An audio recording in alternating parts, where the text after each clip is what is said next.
Right. Okay, I'm going to press the on button. Hang on. Welcome to Off the Stage Podcast. And welcome to Off the Stage Podcast. It's the show where we take musicians off the stage and into the pub to talk about the ins and outs of the music world. We are joined by myself, James Berry, Mr. Conor Michael, and the fantastic Swindled. How are you doing? Good, Yeah, can't complain. I'm noticing an image change here. It's, more mature, more creative. So how long ago was this? It's just, this was after Thomas turned up to a gig in shorts. We thought, something definitely needs to change here. So we said. I mean, I look stylish. But too stylish. And Paul McCartney said something where he said as soon as he puts on the boots before he goes on stage to go on to play with the Beatles, he felt like a Beatle. And that's what we thought we needed. Feel like a Swindle uniform. Yeah, we need to feel like I want like a uniform where it would make us feel a bit more. That's cool. Yeah, it's like your non-uniform day in school where you just all mess around because you're not in uniform. Yeah. So now we're in uniform, no messing around. Get the job done. So we've got 4 white shirts and 1 black shirt. Is this the uniform or is this just wear a shirt? Is that? Well, this is the stage uniform. I think when it gets a bit summery, I think we'll probably go a bit. Relaxed. Might roll up the sleeves a bit. But we're definitely doing Eagle suit shopping because I mean, this is fresh from secondary school, so get your wings worth and all I've got the pocket and everything. I think the black shirt's mainly for being the singer, kind of give it a stand new out. Yeah. No, that makes sense.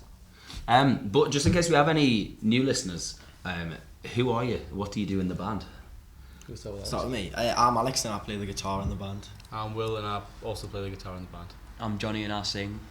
I'm Thomas and I play the bass. I'm Felix and I play the drums. Boom. Not much has changed, to be fair. No, So it's been like 25 weeks or something since we last did them on. Yeah. So question 1, what are you drinking? We're starting this end of that one. I'm going plain and simple with a Coke. He's gone sober. He's on I don't drink. I don't drink. He had one bad night in that. one bad hangover. I just thought the money and everything combined is just not worth it. Nice. I think the amount of money I would save, like not being a raging alcoholic. Just I'm drinking an IPA. Still not one. It's the Weird Beer. I don't know. Nice. It's a nice IPA, to be fair. I've got like the cartoon or something. The IPA. I don't know what it is. It's something got to do with cartoons. I've just got a normal Coke because I've been forced to go sober because I'm poor. And I've got a Kraken and Coke, as suggested by Will. It's a rum and Coke, but I've never heard of it. I know it well. Nice. I love a good Kraken and Coke. Yeah. Kraken Coke. I mean Kraken and Coke. It's nice. Like Jesse Kraken Coke's a very different beverage. Different kind of Different Kraken Coke. So be careful some establishments when you ask for that behind the bar. Would you like to have a guess at your mystery drink? Yes, I will love a guess. I actually got it right the last time. Did I get it right the last time? Or was it the last You time guessed before? mine right the last time. I think I just keep guessing mango and eventually Mango. mango one. I'm getting notes of. I don't know actually. I'm not very good at beer tasting. I like to think that I am, but I like it though. It's a reforestation pale, Oh, I saw that, yeah. gluten free as well. I like. It's You know what? refreshing, isn't it? I like the haze. I like a haze. For the haze. It's lovely. What would you rate it on a scale of 1 to 10? 1 to 10. I'd go. 2. I'm getting like 7. a little bit of nasty. 7. I would say. It's not my go-to drink, but I can picture that in the Euros. Which in one the would beer be your garden. go-to? Which one would be your go-to? I'm always a Guinness drinker. That's just Oh, like Guinness, top. yeah. top I'd go an 8 with that one actually. Yeah. One higher. So like that's my kind of. If there's something like that, I would always order something like that. What would be like a your hazy go-to? pale. My go-to, to be honest, my go-to is Anything above 5%. yeah, well, like, not that bad. It's usually like a neck oil or something like that. Yeah. Just say neck oil because most places do it now. Yeah. But I like Club Tropica, anything that's kind of hazy, the hazy pale ales. They're quite like 5%. You like quite I wasn't wrong. knock your head off high. But stuff like that's the fancier beers that if you go in some establishments you pay like £6 for a pint. Yeah. You like the hazy. The hazy shade of citrus is The that hazy one? shit, the box one. Yeah, I like that one. That's good. Shaking your head. It does. Just speaking on beers, do you guys drink when you go on stage, or do you have like a That's another. That's a whole new. That's another conversation. So that, we like. had before this last time we came on. Yeah. We had the independent gig coming up, and we drank before that, and we decided not to drink after that. Because we just thought we can play better and perform better. It was very enjoyable though. It was very enjoyable. Until you watch the videos, you go, what the fuck is that? Yeah, that's the difference. we've Because got we got the videos back, so we got, can like, really see individual every tracks as mistake. well. Obviously, people who are there, people who actually care about music, but a lot of people who just were there for a good time. Yeah. It was a good party. Like, it was what we wanted to do, because we wanted to have like a party for our EP. So and Christmas party. So what that what it did like do what set out to do. You know what I mean? But musically wise, when we would like listen it back, there's obviously mistakes and stuff that we didn't really want to make. But we've learned now. And You live and you learn. It's a moderation. I've got a 2 pint rule where I wouldn't drink any more than 2 pints before I go on a stage. Yeah. And it's usually just 1 pint, to be honest, and then you'll have a pint on the stage. Yeah. But any more than that, then you find yourself tripping up, and you get annoyed because you invest a lot into you promote it and stuff like that, and then if you make a mistake, you're like, for fuck's sake. Yeah. It's like it's not a nice feeling. But I do get what you mean, like with you're getting merry and you're in the party with the audience, and it's a good experience for them. But that was good for the ending because we had Fairy Tale New York to end because it. it was Christmas. And so you by can't the see end that. I was like a full bottle of wine down. So I was like jumping about and enjoying it, so it was good for that, and obviously I was ready for the night out after, but We've done just no drink though because just don't I drink. feel like even if we have 2 pints, we'd probably just say, why not just have 3? I'm like that. So when I do the originals, I do the loop pedal, and I've got the strict rule of no alcohol when I've got the loop pedal. I'll have one after. But when I do like cover gigs and I've got the acoustic, I'm like James, I might have one. Yeah. But 9 times out of 10 I've got the car, so there's no point even doing that. That's fine. But we've had bands on before who were like, oh yeah, we've got to have at least 5 pints before we get on stage. It's like, you've got to be brave to do that. You've got to have a lot of... Been there, relief. Well, to be honest, because like I don't really come from like a background of music, so going on the stage, having just like a few drinks to settle the nerves a little bit was actually alright. But actually, I probably would say that I enjoy it more now, going on with the nerves and getting through that, and then still like enjoying it more because I've gotten through that little first like blip of nerves, and it's like you get that It's bit like a proper of rush, adrenaline. you know what I mean? And just like getting drunk and just so it does make you more nervous. Like I'm much more nervous before like we played in the indie gig, ended up doing like 260 people, and like but I still we played a Cafe Etch or something. It's somewhere down Middlesbrough, and there must have been about 30 people there, and I got more nervous for that than I did for. But it is a good it does make it better because you can understand what you're doing. If you've done something wrong, you can rectify it a bit. Then because obviously when you're just piss farting about, it's But it was a better decision. Yeah, and that drink afterwards is just more rewarding, isn't it? Yeah, it's like you've earned that pint rather than just continue the night. It makes you much more aware. Because God knows when I'm on the seat, I'm shaking for the pint. Barely play the bass, man. Dreaming of that drop. But also, we just sound tighter. We just we're obviously we've set the rehearsals and stuff up more, but still we just sound like we know what we're doing a bit more. You know what I mean? So it does make a massive difference. I would say. We've noticed it straight away. So the first gig we done, we're like, oh, there's a massive difference, and we've brought it in straight away, and it's never changed. There's been a few times where, we were gigging at little buildings, and we were sitting down the road in the Clooney, and they were all sitting it was there. like 3 hours until like 3 hours before we So started. we may as well have one Guinness. It's not gonna hurt, 3 hours. Then Alex shouted out us. Yeah, no chance. And then Dad said no. That's how Alex said no. So no, there was no chance. Can it be one rail for one and then different for another? And it was this thing, once you have one, you get carried away. So that's it. 3 hours for 1 pint is not really plausible, is it? Oh, just give one. Because you another hour. What'll happen is you'll drink that, and then you'll start feeling really tired because the alcohol's going out of your system So you're like, yeah. Well, those rules of like we've tightened the ship up a lot since the last time we were on here, like after the independent thing, because we're so, you know, people do want to listen to us and stuff, and if we were how we were now, that independent thing, it would have been that and even better, which is quite like upsetting, but like, you know, it was still a good night. But the fact that we're kind of just like we're just tightening the ship up every like few months, and we're just like really understanding each other and how we're playing and how we want things to go, so rehearsals and stuff like that, and like we'll have like meetings every like month to like go through everything, and cool. It's good, like a 15-minute thing where you pay for the rehearsal. Yeah, 15 minutes. So like, because we all know where we want to be, and it's only going to happen if you do those things. There's not even like a little bit of space where you should have leeway. You know what I mean? And I feel like rehearsals have been a lot tighter because of that. I think like we've been more productive and tighter as a band in rehearsal because of obviously a bit more strictness, a bit more discipline for everybody, and it's made everyone a bit more serious about the band, I'd say.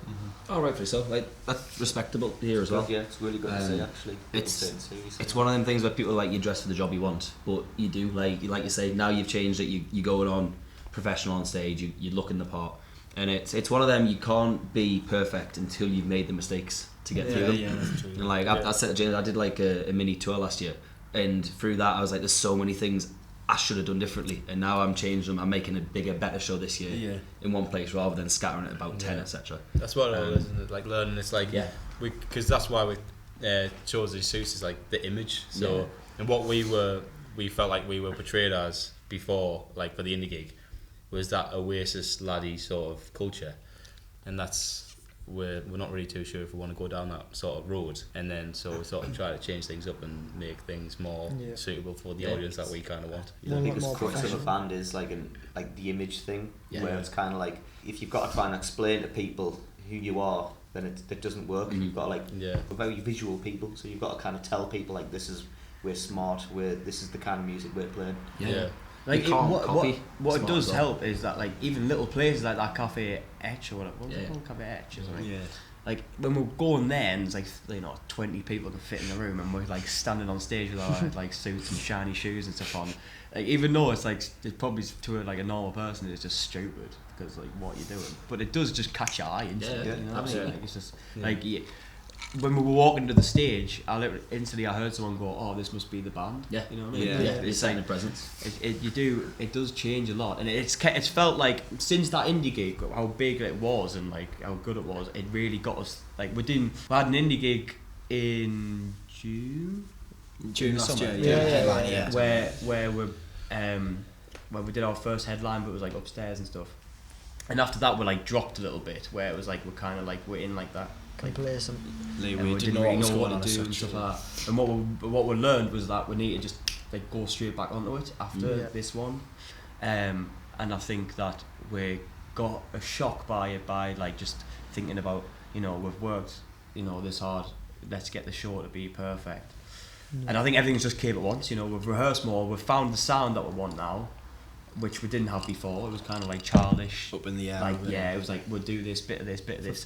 And it was just like, come on, like, you know, and everything just came at once. We're making songs that sound at least in the same area now. So we've obviously found the sound by rehearsing more and, you know, being together more. So like everything's came very well now. So but I don't think it's done yet. I still feel like it's always good. I mean, even the Rolling Stones are still kind of finding like new. Well, they're actually not. Rolling Stones always have the same sound.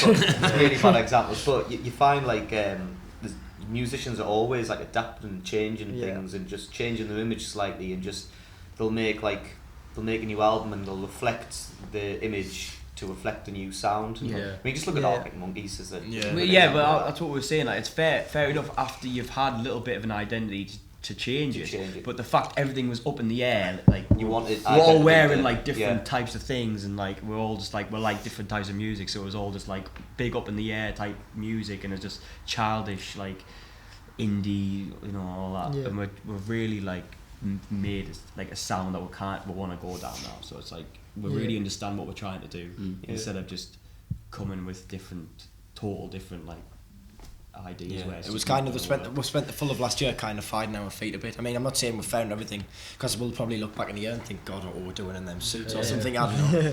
But we found our feet a bit more this year, and we kind of know a bit more of the avenue we want to go down, and it's really helped. Like since the turn of the year, so everything's moving slowly. We're getting out of second gear a bit. Stepping stones in it. Just like, and if something doesn't work, you as a band, you try something new, but you all do it all the same thing. You do it together. It's the most important thing. Yeah. Well, we'll take a short break. Yeah. We'll come back with part 2. We've got a couple of questions to roll through. Yeah. And we'll chat to you there. Yep. We'll see you in a bit. Right. Hey, this is Busted, and you've been listening to Off the Stage. We're back, baby! And welcome back to side 2, where I've got questions, because usually we have the rollover, where the previous guests ask 3 questions. I was the previous guest. I was last week's guest, so... Can I not ask the first question? Oh, go on then. Yeah. Cool. What's your favourite gig story? Fucking hell, James. I'm getting excited about my questions as well. Is it still him sleeping in? Favourite... I'm trying to think of it. Is it your favourite? Or Will walking off stage was kind of good. Like I like Will walking off stage. Oh yeah, that was quite. That was pretty funny. Like Me walking off stage. last weekend. Yeah, that was quite just walking good. off stage. You could tell someone Not was a bit silly. favourite, not least favourite. You can't go for the... I would actually probably say indie. Oh, indie, yeah. It's my favourite. Oh yeah, well everyone's singing along for Life of Carl. My I friend don't was know, probably like, one of them. Like, I think that was quite. but good it last depends. Do you mean favourites in funny or time. like It was fun. Whichever you most think was memorable? like, yeah, whatever. Oh, most memorable is just... Life of Carl, my friend? Because Oh, before indie, I kept watching this video of Coldplay singing "Fix You" in Sao Paulo, and I was just thinking like that's crazy that. And then we sort of did like a smaller sort of Just not in Sao Paulo. a very small sort of version, but it was like everyone was singing like our song, like "Life Will Carry My Friend." It was like that is like We've made it. the sort of, Yeah, you it was know, quite that's sort of like the Sao Paulo our sort. It was the first real time where we heard quite a lot of amount of people probably singing our song back, and it was like, whoa, this is actually happening. It only took us me shouting at them like Yeah. 6 times to do it. Exactly, like we weren't even playing much on stage at the time. Yeah, it made was a kind bit of just more the like the crowd. crowd are Yeah, literally 'cause doing that's- everything. I didn't here. really want like anything- we're not doing anything. They just know what to sing. I didn't really want it to end, so I just kept telling them to just keep singing it and singing it and singing it. It was Shouting weird. at It was chavs and weird. that. It was weird. While that was happening, I was just thinking about that Coldplay video, and I was just thinking like that's just You've done it. almost. Yeah, Well, getting there. One day. That was definitely the bet. That was definitely Yeah. the favourite gig by far. Even Yeah, though that's musically it definitely could have been better. Yeah. But what we actually Atmospheric. did, obviously, you know, it is indie. We didn't like sell out Stadium of Light or something, but like we did, like what we didn't. We only started in February. You know what I mean? Like, and all these people like have came out to see us. The just progress on is like bad. in the middle of December, where it's like, you A know, lot of people people are like, doing people are things as doing well. things, and like. The amount of, I didn't expect that amount of people to be there. Really, it just kept filling up, and it was just like when I walked out on stage, it was like passes that bottle of wine. It was more just how It was just, hard we it were. was just, like I couldn't believe that many people. Would Yeah, it come was out and see definitely us. It was mental seeing how many people like actually took interest in the band as well. Like loads of people came out to buy merch, loads of people were singing the songs. It was like they've took their own time to listen to us. No matter how they know us, they're just listening to us because they like what they're listening to. But like we went through like, I remember like we printed off loads of flyers and we just stuck them around like and just shoved them in everywhere we could, and just like we were texting, like went on our followers list on Instagram, just texting everyone that was. That was the thing. I think See that how was the many thing. people. That was the thing. I think because we worked so hard to get people there. Like it wasn't like we've just put this out and people just came. Like, we just worked and worked how we were gonna get people there, and we text everybody, went around putting flyers out, and you know we didn't just like sit there and just wait for people to buy tickets. It wasn't like that. Because we wanted people to hear us, you know what I mean? So we literally tried our hardest to get as much people as possible to be there. That's good. All those people were actually there. Obviously, it feels like nothing when we're like putting flyers out and talking to people, but when people are actually there, like we've made the trip to get there, it's just like it was quite mental. Like, and people obviously, you know, they're also there just for like the party, because we played Christmas songs and stuff like that. So it was like just everyone singing along and stuff like that. It was mental. Like, but yeah, that was definitely the best gig. So yeah, James has got some questions. Cutting them off. I love these ones.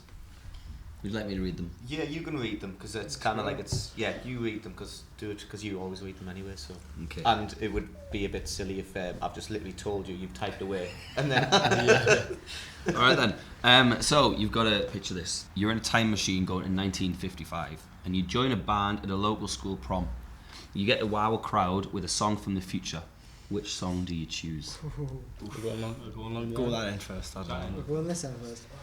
Well, I'd probably say something ridiculously heavy. Duality by Slipknot, I reckon. If you're looking to like blow their mind and then to be like how has music got there? Yeah. I think if they heard someone whispering that, I pushed my fingers This is in my like eyes. this is like Back to the Future. Like they think you're doing something really new. So on this stage. is something You're I've like, never seen before ever. Yeah, because remember when Marty McFly kind of started shredding on the guitar and what the fuck's he doing? And he go, I guess you're not ready for that, but your kids are gonna love it. I think like an obvious answer is probably Bohemian Rhapsody. That'd probably blow the mind. But I love that song. People would. I'll say it, James. Before it would be would, weird. wouldn't it? It's a great song. It'd blow the mind because of how much is in it. Yeah, but you didn't want to butcher it. Yeah, I don't think I could make Bohemian Rhapsody as well. I'll do every part. So I think something like Duality. Yeah, I think that'd blow the mind. I don't know what route to take it, but like if I'm just trying to think of like what would make that guy going, listen to this. Like I don't really know. I don't know what would do that the most. Yeah, because like I would want. yeah, clearly. Just do it again. Isn't he on the phone? He's on it. Yeah. It's Marvin Berry. Listen, you know that new sound you've been looking for. I'm gonna do a skit with that. There's a Family Guy version of it, man. Yeah, but my second name's Berry, so I could literally go, Chuck, it's your. Oh no, James, it's your cousin Marvin. Oh well. I say honeymoon period probably. I don't know what our answer would be though, to be honest with you. There's a lot of routes to take it down. I think I'd probably go like Get Got by Death Grips and just like absolutely kill. You know what I mean? Because it's an absolute sensory overload. I don't know what So if you play that in front of somebody who like it only like at the other had like Hound Dog, and it's just going off it like that. Like I would need to do that, and I'd need about like 70 like flares and stuff, and just get like a light show going. Just always Tassel titties. Yeah. all of the words. It's all on stage for you, fine. Yeah. Kill everyone. I'd probably say something like DJ like Skrillex or something. That'd be pretty crazy. Some like massive techno bang thing where around. they're just like, you know, all on like LSD and stuff, and they're just like, whoa, like, you're lighting up my world here. I'm just like got all the flashes. Shape you wouldn't imagine. It would be quite funny to perform something like WAP or like Cardi B. You just be like, you just be thinking like, they'd just be absolutely, because they thought Beatles was devil music, and then when you play WAP, they'd be like, this is just absolutely unbelievable. And then start doing the WAP dance. That would get them going. This Next is a school TikTok prom as well, by the way. Well, we'll know. School prom probably for Perfect by Ed Sheeran. That's sorted. I think for me, I would go down. I think you've got to think of the music at the time. It's still got like a bit of a groove to it. So I think you've got to stay on the same line to actually wow them. So I would say something like Michael Jackson, because I think he's just. As soon as you hear some of his songs, Is he on the same lines? but On where it was at the time? no, but it's just still got a groove and it's got a headbang. Same as the What like, song would you show them though? The Way You Make Me Feel, probably.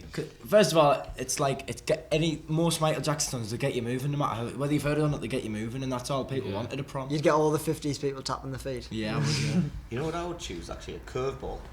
Go on. It's not really a curveball, but I bet you look good on the dance floor, like art and movies. I reckon this crowd in 1955 would be like, what the hell is this? I'm thinking this is mint. It's just fast, isn't it? Yeah. Dun, dun, dun, dun, dun, dun, dun, like kind of swinging and stuff like that. I'd go for like one that's not too far away, but they'd still be like, what the fuck? I Am the Walrus by the Beatles. Oh yeah, that'll be. Still like, what the fuck's he doing? Cook, look at you! No, I see it. I bet you look good on the dance floor. Imagine like that as like a 50s sort of like swing sort of be like a. I'm surprised that hasn't been. That must have been covered. Yeah, 100%. It's going to be now. Yeah. Do your jazz, James? You love a bit of jazz. When you're looking at me. Oh, just express me. I'm not going to sing anymore. Big new project. Okay. Question 2 by Torn Apart by Lisa. new band. You're getting a biopic movie made about your music career. And you have a choice of a current artist to record a cover of one of your songs. Which artist are you choosing? Jack Black, easy. Jack Black, my friend. The reincarnation of Jack Black. Yeah. What song's he singing? It doesn't matter. Which song by I would have anyone. What song? I would have What the song? latest release. What song would you run Jack Black? I think. I don't know. Along the River. What would he do? Cool. Along the River. I think Along the River, I would be cool because it's just a lot of like Does he have emotion though? Does he have that vocal. emotion? Of course he does. He's more like. Along the River. Great. That was fantastic. That as well, by the way. Wow. But yeah, it would be Jack Black. Easy done. I would say, in fact, I don't know actually. Wow, good answer. Good answer. No, I don't know. I'd probably go with somebody just for like how mental it'd be. Someone like Ed Sheeran. I think it'd be ridiculous to see him covering one of our songs because of how many songs we've listened to from him. Yeah. And how many times we've copied them. Try the hair ginger for this cause. Fits the bill. Yeah, that's a good point. That's like the question. Who would you have act as you in the band? Jack Black. Still, true. What a there cast. for Thomas. Jack Black and Ed Sheeran. Yeah, Jack Black. By the time the biopic comes out, Jack Black will be like 90. You gotta have someone like. Wouldn't be as funny then, would it? I think he used How long AI would it to take? like make him younger. Yeah. They did Like comes in like dressed as Will Bowser. Smith in that film. Did Harrison Ford did it. They made him younger than the new Indiana Jones. Can't remember what Did it's called. He still looks 90 though. So. Yeah. But to answer your question, that would probably be, for me, it would just have to be like, it would have to be Paul McCartney, even though he's like 90 odd. Yeah. Just because he always goes on about how special it is for other people when they cover his song. Yeah. Yeah. So I just always thought, like, imagine him covering one of our songs. It would just be mental. Because obviously everyone, like, Yesterday is like the most covered song ever or something like that. Yeah. So This is all kind of like, who do you look up to, listening? Yeah. You said Paul Well, McCartney. this is why I put the questions like this. I put them in like little scenarios, so it gets to the deeper meaning of the question. To cover the song in the biopic. it would be Ed Sheeran though. Yeah, yours definitely. If he already said Ed Sheeran. Jacob Collier, go on, go for it. I mean, I'd love to see Jacob Collier do that. Get you could do a thing, you know, when Tom Hardy kind of played both the Quay brothers. Oh yeah. Fucking shit. He's actually Calm down, gotten, he's gotten told that he looks like Ed Sheeran a lot more than I have. That's quite surprising. We'll often just get to shout out windows at them. Yeah. I think, to be fair, I'd probably go Ed Sheeran as well, to be fair. Yeah. I don't even know. I mean, I made the question. I didn't even have an answer. Your cousin Chuck. Yeah. Final question from James, which I've tweaked a little bit because Ed Sheeran is probably the answer. So I'm going to amend it a little bit. He says you get to charge. So yeah, you're in charge of picking the artist who represents us in Eurovision. Question is, who would you pick? But realistically, if you pick any artist, it is probably the current successful one. So I'm amending your question a little bit, James. Okay. You've got to pick a local / grassroots artist. Oh yeah, that's Can't just be some like. The purpose of the question was a song that fits Eurovision, which is like a cheesy kind of Ed Sheeran still up there, mate. Cheesy pop. What's it? Who would you have represent? So wait, so we'll have to pick a local band who's like got like cheesy. Both. I feel like I have taken that off, James. Are we out of the question? We can't just say Swindled. got to be. Who's in question? Because that's a ball-on question. Yeah, come on. I think Parkview. yeah, I think the melodies and they're just catchy and just great, and I think yeah, if they went to the Eurovision, I think they'd be I think they'd definitely do something well. Like That's what Eurovision is, isn't it? It's just straight. Yeah, it's got to be campy Eurovision thing. No. well, I don't know. Well, I feel like they could write a cheesy pop song if they really wanted to. Yeah, fair. I mean, I guess it doesn't have to be cheesy, does it? Because I mean, the Finnish bands have all like. They're starting to get better now, aren't they? Yeah. It was like back in the day, it was like Flying the Flag. Yeah. It's actually good songs now as well. God, banger. Honestly. Alex. And then you get the weird German ones that start counting. Yeah. 7, 8, 9, 1, 2, 3. They always do terrible. They do worse than us in Eurovision. Germans. I would probably say I seen a band called the PV Wonders on Friday, and that was just like Wow. wow. Like when I looked It was like they had like songs like they had a song about Iron Brew. They were just like they were so confident and it was almost like, as much as you were thinking, what on earth are these songs about if you heard it on paper, but if you were there, it was like, oh, this is really like crazy. Like they had a song about Iron Brew, a song about eczema, a song about I can't remember what it was now, but they had like songs about that's like domestic things, and it was just like, this is really, I actually really enjoyed it. And but when you hear that, if somebody said to you like that, you probably think that just sounds stupid, but being there was actually great. That's a really good shout, because like they could do the Iron Brew song, because that's quite like represents Britain, doesn't it? In a way. Like it's like flying the flag. Well, Britain, it's still Britain, isn't it? So. It's only Britain when you like it. Yeah. Andy Murray, great British player, tennis player when he wins. When he loses, I'm Scottish. Johnny? Pass. Console, who's representing? Local artist. Who's representing England? Yeah, I don't know. Going good shout. Bear Park's a good shout. I mean, we should know loads of artists because we interview them every single week. I mean, he says that like you didn't forget people's names in the toilet. Yeah, I know. There's a story there.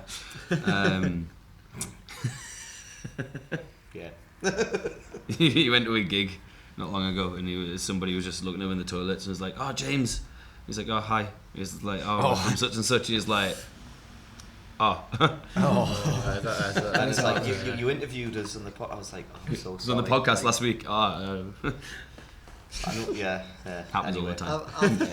Technically, we've got like 300 people to remember. You've got 2. Yeah. That's true. And you're always 10 pints deep, though. You can just blame it on that. That was true as well. I've probably got 2 people in between, and that's probably Post Rome and Lizzie O'Zo. I think I'd have them represent like. I think they're great to watch live. I've watched them both a couple of times. I think they've been great both times. Would Sonny Tennant be too big of a name? No. I might put him down for mine. I'm gonna go with the Shannon Pearl band. I know I'm in it. Oh yeah. But it's got they've got like torn apart by Lisa. they've got like the image. And it's kind of like it's you need that whole like witch sort of thing, isn't it? It's kind of because I can almost see because you've got to have like big like theatrical kind of displays and that's stuff, a good point. and you can have like forests and stuff like that, and like I can always see the lighting and the cameras, and I'm just like I'm in me little Viking outfit going. Like, Oh, you know who like, would do well? That Bled. Oh yeah. They're a Eurovision and a half, then like. Yeah, they are very Eurovision. If you want an answer to the actual question, Dua Lipa would be a good shout. Oh, great shout. Oh, that would be Who? Dua Lipa's a great shout. Oh right, yeah. Because they put on the full-on show as well with the whole dance routines and everything. That would be For Eurovision. Is she grassroots? The original question was. I didn't know that Dua Lipa was from England. She's not supporting you next week. One way to She on the start proud, I'm podcast? telling you. Liz Peters, alright. Music Beaters is. Mint, well, we'll take a short break. Yep. We'll come back with part 3 where we'll find out what's going to happen the rest of the year. Yep. And we'll see you there. I'll get it. Like we got told that like You're recording now. I am recording. we got told like with the whole money thing. It's like you know you can use other people's money to experiment with different studios because then it's not you like rouletting it. You know what I mean? So with our own money, we want to make sure we'll get somewhere that we want to be, but it is just like getting that money. Yeah. You know? So we'll give them context. It's a lot of money. Yeah, we'll give some context. So we're just getting an interesting conversation going, like before we started the podcast. So I thought I'd just press record. So to catch up, we're talking about recordings and how expensive it is, and then how when you spend a lot of money on your first EP, you kind of need to spend the same amount of money on your second to keep the consistency of the quality up. So I did the opposite. I recorded at a mate's studio for like my first few singles, EP and album and stuff, and it was fine. It was all right, but when it was coming out, you still feel it feels a bit empty. And then when I went to Blast and I did Home, I could hear the difference. Yeah. And then obviously I did Come and Kiss Me was next, and then Alone and stuff. And like even from Home to that, there was more of a difference. And then the album I've done already. I'm in next week to finish the mix, but that's so good. Yeah, it's like because I've worked with the same producer. We've developed as like a bond, as it were. Yeah, so it's like I know that Andy's getting better at picking my sound out. Yeah, and it's like the place, isn't it? Like Everything about when us. we were in there, it was like Talk about you're the in Blast there. Studios. Big shout out Yeah, Blast. Blast, yeah. It's and it's like it's literally it's pretty much what you see in like the documentaries. And Yeah. so it's like you go in there and you know you're there to make. It's like the uniforms that we were saying before. Yeah. You know you're there. You know you're there to work, and you know you're there to get stuff done. But when we did this EP and it's in your bedroom, it's like, well, I'll do this tomorrow. Yeah. And it's Yeah. like But when you're in blast and you've got that mixing desk in front of you and you've got the room and all this, then you just think like, there seems to be more urgency when someone like Andy's pushing you. And say if Will sends us a message saying, can you record this, can you record this? Yeah. There seems more of a push when you're in the studio in front of everybody else with a producer saying, like, you've spent however much for this day, this is the song you need to record, can you do it? There's a lot more that you pick out in the mix that you're getting in your ears, in everything that you're playing, that you wouldn't necessarily pick out if someone like Will or Alex or John. The thing is though, also the whole outside thing is that it's unbelievable. Like we just love it. Like like sitting in there and just like proper working on these music. It's just like it feels like you're in a movie. Like being with like like with us and we're just like enjoying it. Being with your best mates making these music. Yeah. It's just like what is going on. Like it puts a different level on things where it's just like we're really making something special here. You know what I mean? Yeah. Which I don't want to lose by going somewhere else and then end up being like, oh, we're like sitting about and like we don't really enjoy this at all. I think that's the hard thing. That is the hard thing, is that Alex keeps going on, you kind of go there, we haven't got enough money, kind of go there. Yeah. But the thing is, it's hard to think that we're going to go somewhere else because we don't know that it's going to live up to what that was. We had such a great time there. It's like, do I really want to spend, there's still a decent amount of money, you know what I mean, like anywhere. Do I really want to spend that much money in roulette on that than just spend more money in making sure that it's good? Yeah. Because the text, like it was hard. Like the texture of the songs and stuff. I don't know if that like is the right word. Yeah, I know. You can tell the song. It's like it's different. It's like it's really like when you. I was listening through my headphones when I was at work, and I was like saying like the different like the noise of the song is much like the sound of the song is much different to what like other people are bringing out. Yeah, it sounds thicker, doesn't it? Yeah. But we experienced that because when the first studio we went to, it was like that and Blast were like completely opposite. Yeah. We did pay a hell of a lot cheaper for the first studio, but it was like as soon as we went into Blast, it was like this is a completely different world. It was like it was step foot in like we felt like we were finally in the music industry, and it was like this is what we've seen. It felt very like he felt very confident in what he was saying. There was no like when he said things, he wasn't thinking about what to say. He was kind of saying this is what to do. Just I'm not sure how to do it. You know what I mean? He had a very strict idea of how he wanted the song to sound. Bell, like, he's a great producer. Because with us being young, it's like we don't really know what we're doing. You know what I mean? So for him to like come and fully like understand our position and know and have like and know that our songs are good, to like really like bring them to the point I wanted them to be with what we could work with. He did really like. Yeah, really and he knew when to say no. So like, if we had an idea, he was like, "No, that's which as young lads we just need. Yeah, like, if it was like that's another problem is that a lot of places is just like engineers, like where they're just sitting there, pressing the buttons. Yeah. They're not like, and we have to make the decision. And with Andy and that, he was like really understanding the songs and really making sure they sound good, which is what we need because we're like, if we make a song. Yeah. Weeks on end we can be sitting there and like making differences that just don't need to be there, you know what I mean, because we're just young and we're just like trying to like make these massive things that make no sense. That's probably the other thing about recording in your bedroom is you don't know when to stop. So like you'll be recording too much, can't you? Like and you'll be like, oh, I'll just add another harmony and I'll just add another harmony. I think with Andy there was when Will was adding harmonies to I believe it was like the Sun, Andy kind of held him back a bit from turning Jacob Collier and kind of making him more Swindled, making him more of a like not amateur but a less ridiculously professional sound, a bit more of a relaxed sound. And I think Andy did that very well. There's a couple of ideas that Will said. I'm running along the river, the stupid bit that Will said originally that I'd said kind of not make his sound as bad. But there was a lot of things that Andy did to kind of make it a bit more of a mature recording and a bit more professional of a recording rather than just a bunch of lads messing about. He made it sound mature, but it still had the sort of laddish, like the fun sound. He's just good at finding the right sound for the artist. Capture So, speaking of songs, what do you guys got in the pipeline? What is on its way for Swindled? Well, we've just been slagging his producing off, but to be fair, we've got an acoustic EP because of obviously money wise, but also we had acoustic songs where we'd only really come out with like end of albums and stuff like that, which obviously like we knew they were good enough to be out. So we decided, you know, with the money aspect and with the songs that we've got, we didn't want to just like pump out shit for the sake of doing it. Because we knew Alex had started writing, so he had some songs which he just does on acoustic. William played a song at Indie by himself, where we all went off and he played his song, and you know, people loved it, so we thought, you know, bring that into it. And then I had 2 songs where they were like good enough to be on it. So we just decided, you know, we may as well, you know, we haven't got enough money, so why not put these songs out? So get them recorded. Are these just new songs? Not songs you've already got, but acoustic, but like just new songs. Just new songs. Yeah, just all acoustic. The original idea was to do our first EP, but acoustically. But then we're like, we'll do that first EP acoustically, but then add a bonus track. Yeah. And then we're like struggling what bonus track to add, so I thought, why don't we just make. Well, we just thought, who wants to listen to those songs acoustically?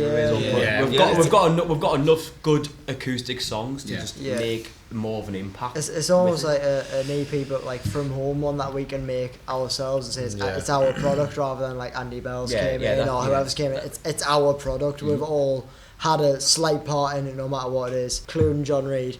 But we've all had a slight part in it. We've all had a bit of like production elements to it, rather than having an outside factor in it. Good idea. So when is this acoustic EP out? What's the plan? 3rd of May. 3rd of May, yeah. And we've got a release gig here, Ship Isis, which we thought we'd do like a nice intimate gig to like celebrate, and it kind of is like friends and family, but it's kind of like a celebration of, to say we feel like we have come a bit of a way, considering we started over a year ago, and we think we kind of celebrate that with like an intimate setting. I mean, there's 1 ticket left if anyone wants to buy. We sold it like that, which is like great. Like, see, like a day or something, but there's just 1 ticket. We just cannot sell that one. Is the gig on the same day? Yeah, the 3rd of May. Yeah. So it's all going to be seated because we thought we'd do it in the Ship Isis because it's an intimate gig. So we thought it's a good venue for an intimate gig. But then we thought we want to be sitting down because it's like acoustic. But then we thought if we're sitting down, then they won't be able to see us at the back. Yeah. So we thought we'll make everything seated and just make it really like. Really nice. Really, you know, nice, nice, personal, and sort of. Like we're gonna like talk through like explaining the song and like where we came and stuff like that. Are you full kit? I know it's an acoustic EP, but are you going? Well, like that's like the debate we're in now. Yeah, it's all a bit like it's up in the air at the minute. Me and Thomas might be backing dancers, but we might also. What would you say? I would say if you went full kit, make sure the drums in the corner, because that's a very deceptively small stage. That's the thing about cajons and. I wouldn't do cajon. I would do kick drum, snare with the brushes. And they're just like a hi hat and a you can have like a ride cymbal that can also class as a crash cymbal. Something I was thinking was having a kick, snare, hi hat, ride with hot rods. So having it a bit like not as heavy as having sticks, but a bit less than having brushes, because I think brushes make it very jazzy. They make it very there's the other kind of. I'm not a drummer, so there's the other. There's brushes, but then there's like the ones where you can. They're not quite sticks. They're not quite brushes. Like in between. A bunch of little sticks like hot rods. A bunch of little sticks. Yeah, that's what I'd call them. I'd probably do that. You'd get a really cool. Groovy sound going. I think. Well, we've tried a lot of things in rehearsal. One of them was making a song Latin, which was very fun. Nice. We just kind of messing up with a couple of songs.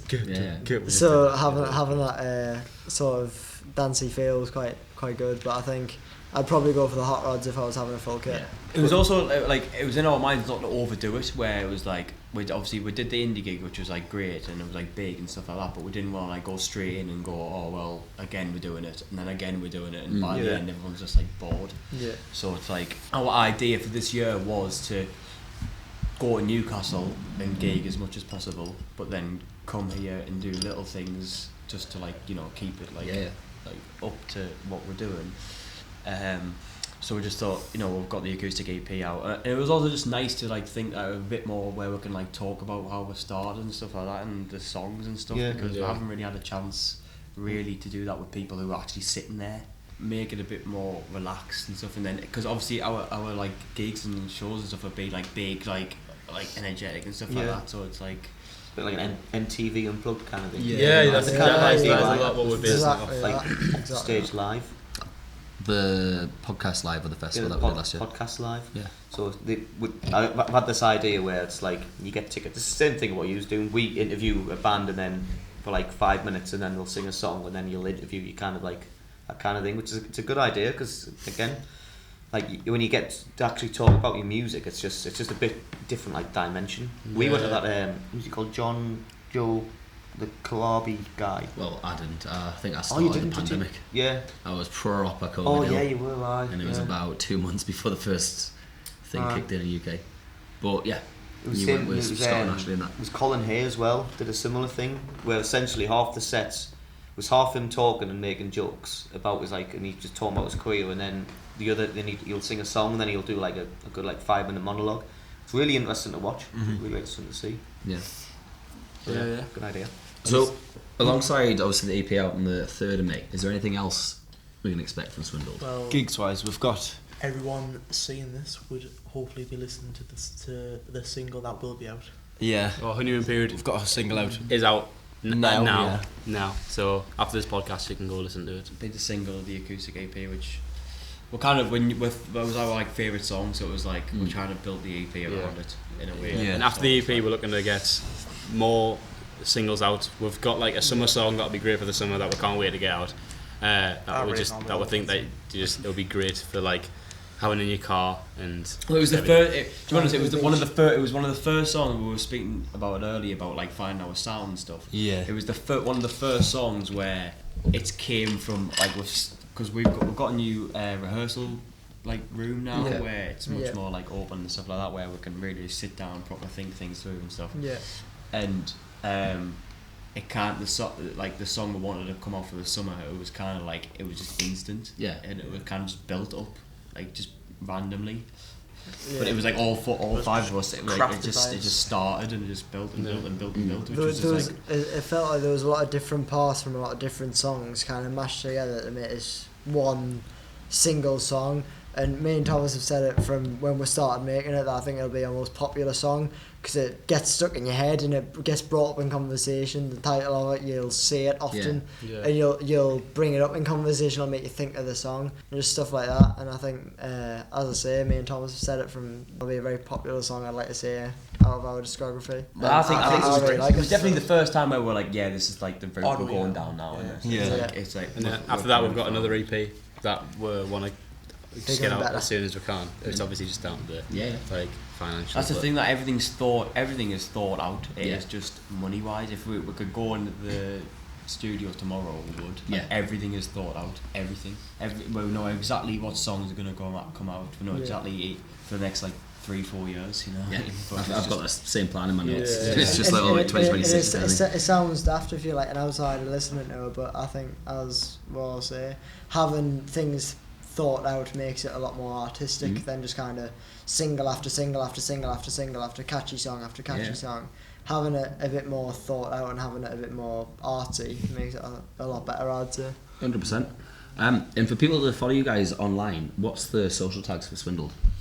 Swindled Official on Instagram. Swindled Official on Instagram, Swindled Band on TikTok, Swindled Official on Facebook. Yeah. Swindled Band on Twitter, X. On X. Yeah, we've got a recent following on Twitter. We've got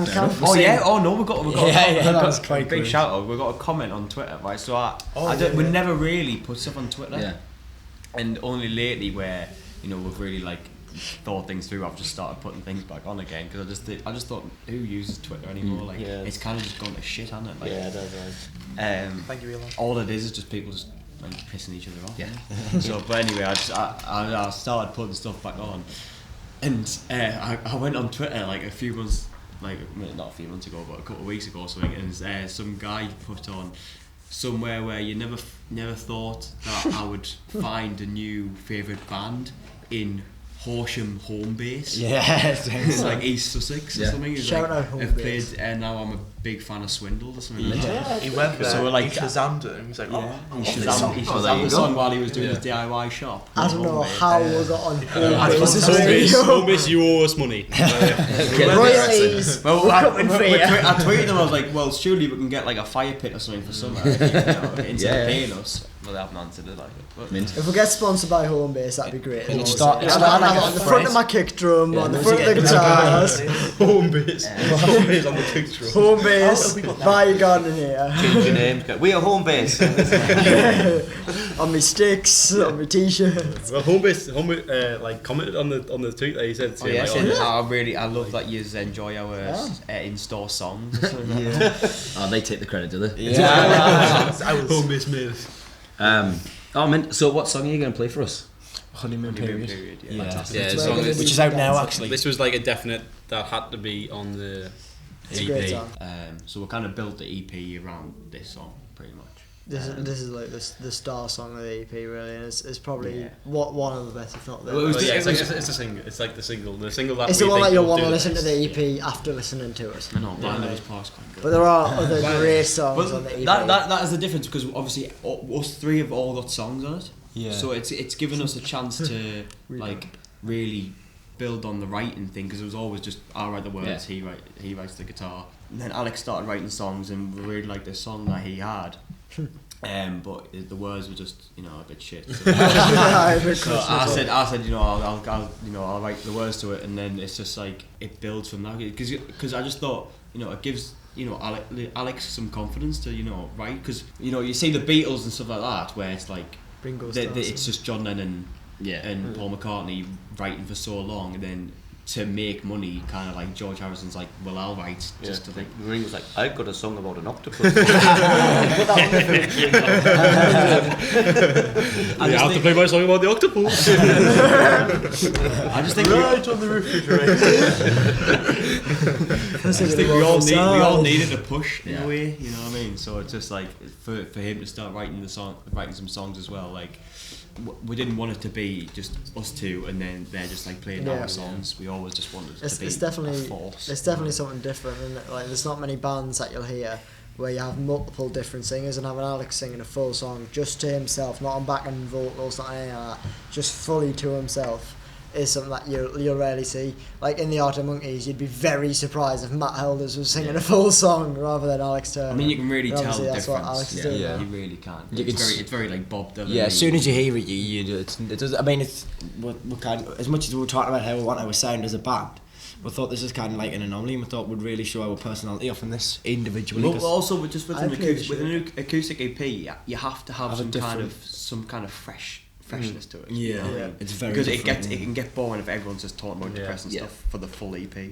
So And it's been a weird one, but it's been something that's very like it's stretched us to the furthest of our abilities. Like I like to play just the shaker to a song, Yeah. Well, which is like obviously as a that's the drummer you thing, don't like, expect to be playing the I think, shaker. like, but- I remember, obviously really proud with our first EP, Counting Sheep Stream Now. Obviously, unbelievably proud with it because it was our prized possession.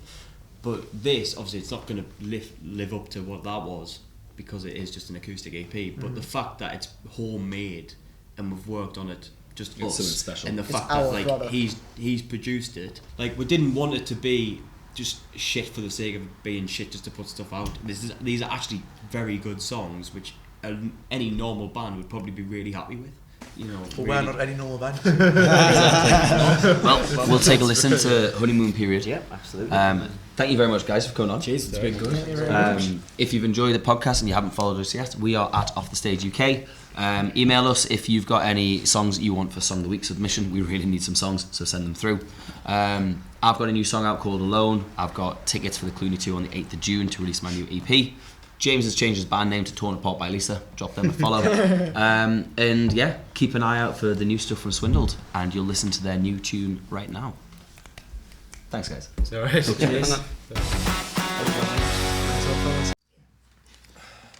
Ladies and gentlemen, the return of Swindled.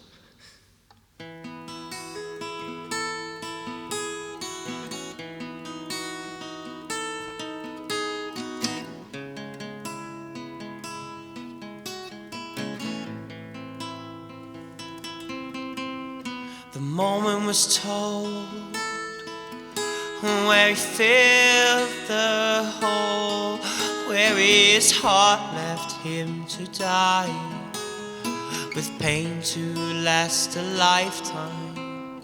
I wish he had known. We're all skin and bone, and for the rest of his life he'd never feel left alone. To take his life at 16 was the only future he'd seen, and worried about the mistakes that there had been.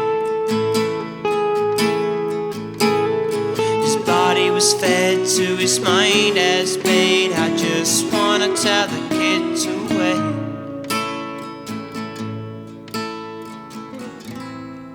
I just wanna tell the kid to wait.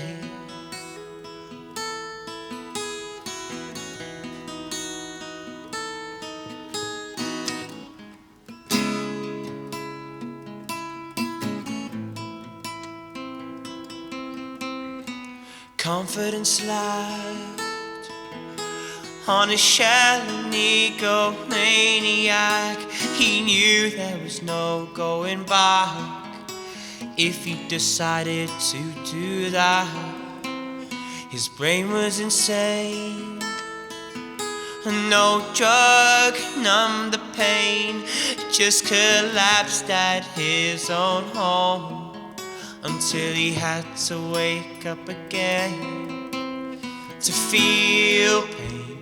At 17, a life he'd never foreseen, was too worried about the mistakes that there had been. If he had known she'd give love every day, I just wanna tell the kid to wait.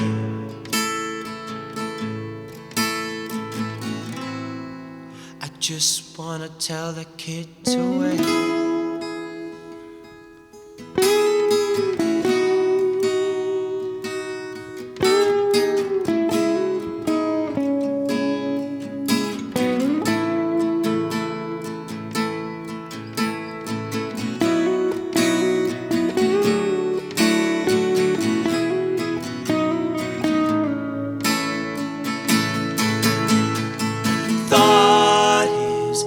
Life was done by 18. All the love had not been the future he would have seen. Oh, who on earth is she to put in his pain belief? Oh, who on earth is she to realize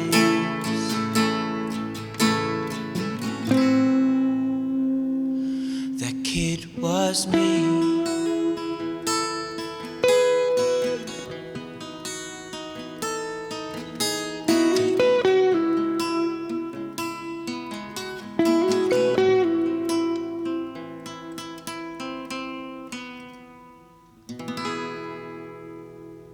Thank you. Oh, brutal. Did you? Hi. That's fine.